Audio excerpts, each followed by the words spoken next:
তো hello guys, welcome to my channel. তো আমি আজ তোমাদেরকে বলবো রিমোট কন্ট্রোল লাইট কীভাবে বানাবেন।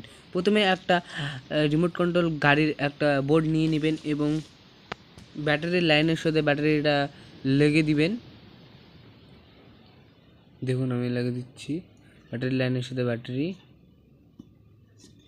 এই দেখুন এই বোর্ডটার রিমোট এবং লাইটটাকে মোটরের যে কোনো তারের সাথে জুড়ে দিবেন।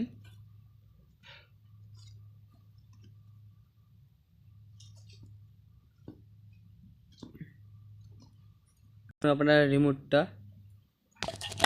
এই দেখুন, আপনার রিমোটটা আমি যেই দাবাচ্ছি লাইটটা চলে যাবে। দেখুন যেই আমি দাবাবো রিমোটটা লাইটটা গোলো করতে লাগবে। দেখুন রিমোট কন্ট্রোল এই দিকে দেখুন আমাদের রিমোটটা চালু হয়ে গেছে। রিমোট কন্ট্রোল তো এইভাবে আপনার রিমোট কন্ট্রোল লাইট বানাতে পারবেন। আর এটা 10 মিটার পর্যন্ত টাওয়ার পাবে। দেখুন কীভাবে লাইটটা জ্বলছে। দেখুন আমাদের হাতে কিছুই নেই, শুধু এই দেখুন এটা শুধু ডাইরেক্ট আছে বোর্ডটা, রিমোট কন্ট্রোল লাইট। এখানে কোনো সুইচ টুইচ নাই, দেখছেন গোলো করতেছে।